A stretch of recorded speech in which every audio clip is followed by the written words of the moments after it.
Bueno, de regreso con ustedes, amigos y amigas televidentes. Hoy en el programa Contigo estamos tratando un tema que nos interesa a todos. Denominamos Sin acción no hay derecho. Estamos hablando de participación ciudadana y la importancia de incidir en todas estas políticas públicas que tienen que ver con nuestra vida. Y como les dije en el bloque anterior, antes del cambio, vamos a hablar un poco con Guillermo Valdés para que nos compartan su experiencia en este tema como persona con discapacidad, de lo que significa incidir en los logros que se pueden conseguir al respecto, cuáles son las aspiraciones. Y decíamos que Guillermo pertenece a la Mesa de Análisis de Leyes y Políticas Públicas de Discapacidad. A ver, Guillermo, ¿qué nos puedes comentar? Bueno, hay muchas situaciones ahí que tenemos que empezar por un proceso histórico, ¿no? La discapacidad en Panamá ha sido tratada como un caso de persona aparte o cuyos derechos están relegados a la aceptación del resto de la sociedad, un principio que es totalmente falso e inconstitucional. Existe otro proceso interesante en esto y es la negativa de muchas personas con discapacidad a participar en los procesos de incidencia, a hacer sentir su voz, a decir no estoy de acuerdo o la solución del problema puede ser esta. Esto se debe a que muchas veces la persona en situación de discapacidad relega su derecho a la aceptación de determinados grupos o a la conservación de determinado ingreso económico. Esto puede ser a través de las políticas de Estado que muchas veces van de la mano con situaciones falsas de integración. Esto lo vemos muy frecuentemente cuando, por ejemplo, tratamos de ver la accesibilidad, no solo a las aceras, al desplazamiento, sino también a poder participar en todos los foros donde se nos dice que las leyes están siendo aplicadas en nuestro país, cosa que no es cierta. Inclusive cuando vemos las políticas que se están dando en función de implementar las oficinas de equiparación, vemos que en la mayoría de las instituciones no existen o solo están de título. Y no hay una verdadera oficina integrada de acuerdo a como lo dice la ley. Bueno, esto para aclarar al público que no está en como mucho conocimiento de toda esta ley, es que la ley 42 de equiparación de oportunidades establece que se debe tener una oficina de equiparación de oportunidades en todas las entidades del gobierno, sobre todo, precisamente para velar que eso se cumpla, que se cumpla los porcentajes de trabajadores dentro del Estado, los porcentajes de trabajadores dentro de las empresas. Entonces, eso se llama así, ¿para qué? Y tiene toda una reglamentación que tiene que tener una persona, que tiene que tener un presupuesto, que tiene que tener un personal que trabaje, un asistente social. Pero en la realidad, por ejemplo, lo que hemos investigado, Elsa, las oficinas que hemos hecho en este año, se ha hecho en Meledis, la investigación de qué oficina lo tiene y si realmente está funcionando y cuál ha sido el resultado. Bueno, nosotros incluso lo llegué a hacer como sociedad civil al margen de Meledis y mandamos 38 cartas preguntando si habían oficinas de equiparación de oportunidades y solamente 5 respondieron y no tenían oficinas de equiparación de oportunidades. Así que ya vemos cómo dice, y la ley tiene 15 años en Panamá. ¿No, Guillermo? Esto es lo que Guillermo cuando nos está tratando de explicar esto, porque las personas que, inclusive lo primero que, como decía Guillermo, es que las mismas personas con discapacidad no conocen la ley. Entonces, si no conocen la ley, ¿cómo se van a defender? Claro. No saben la herramienta que tienen, que se ha peleado para que pueda tener oportunidades en el trabajo, en la educación, en la vida social. Tenemos varias cosas, Fanny. Una de ellas no solo es la parte del desconocimiento o de la negativa muchas veces de la misma persona en situación de discapacidad a conocer sus derechos y sus deberes, sino que también la participación queda relegada al me parece de los funcionarios que tienen una capacidad de decisión. Inclusive en este momento nosotros tenemos reportes de colegios donde no se está aceptando a niños con discapacidad, lo cual atenta contra su derecho a la educación, pero los padres no ponen las denuncias o no quieren ponerlas a nivel legal porque tienen miedo a las consecuencias de que sus hijos no sean admitidos en otros colegios.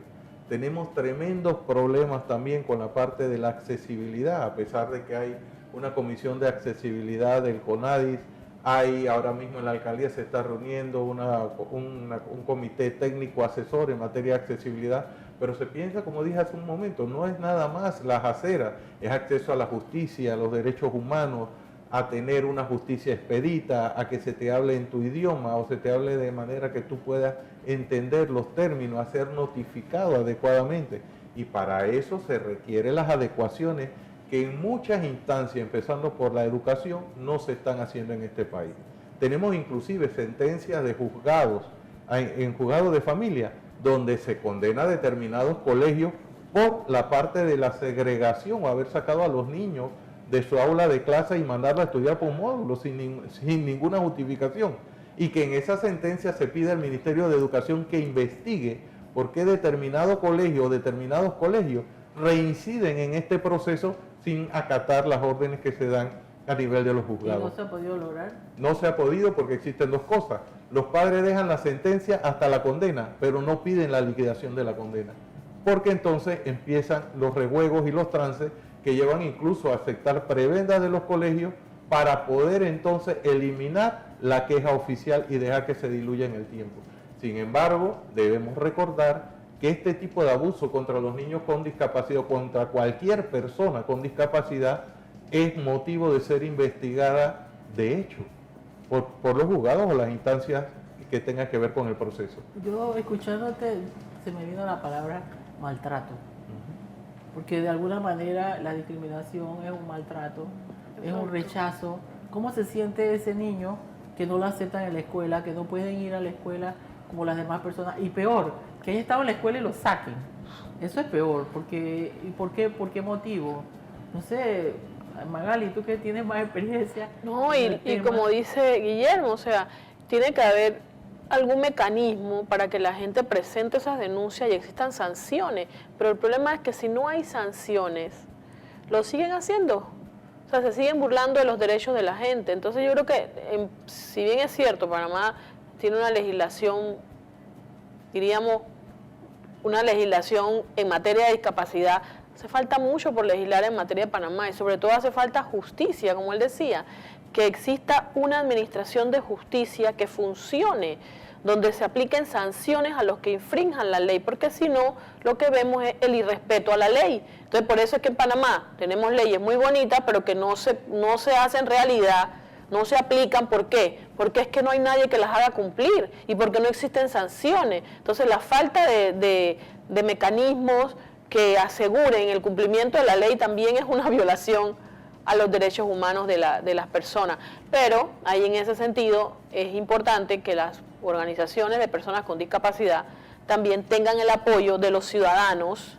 Como decían hace un rato, la cantidad de personas que en Panamá están viviendo con una situación de discapacidad y familias alrededor de ellas. Es que tenemos que pensar, mire, según lo último de la Organización Mundial de la Salud, dice que somos 15%. Siempre estábamos manejando que el 10%, pero en la última encuesta que hicieron eran 15% de la población tiene algún tipo de discapacidad. Bueno, pero vamos a hacer como matemática simple, agarrar el famoso 10% de Panamá, que ¿cuántos habitantes tenemos? 4 millones casi. Somos 400.000 personas con discapacidad. Pero lo que decimos es que el impacto de la discapacidad no es solamente que me afecte a mí como persona con discapacidad o a Guillermo. El impacto de la discapacidad le afecta a todo el núcleo familiar, porque vive con, ya sea la esposa, los hijos, el papá, la mamá, todos, la abuelita, el que tenga. Y entonces, ¿cómo queremos la vida para todos? ¿Sabe que, digamos, si realmente funciona ese valor de la familia o del grupo, te afecta si tú estás mal, ¿no? Y realmente la situación que vemos es que para ejercer los derechos, la persona, como digo, escuchando a Guillermo hablando, prácticamente tiene que mendigar por un derecho que a los demás lo tienen. Por ejemplo, la educación, los demás niños que no tienen discapacidad, no tienen que mendigar para que pueda ir a la misma escuela que los demás. Entonces eso es una discriminación. Esto está demasiado interesante, se va a poner un poco así como bien caliente. Queremos seguir hablando sobre, bueno, los mecanismos que tenemos nosotros los ciudadanos. Queremos que Magali nos explique un poquito más, pero vamos a tener que hacer una pequeña pausa y enseguida regresamos con ustedes en este interesante tema y recuerden escribirnos sus comentarios a comentarios@ftv.org o a nuestras redes sociales. Enseguida regresamos con ustedes.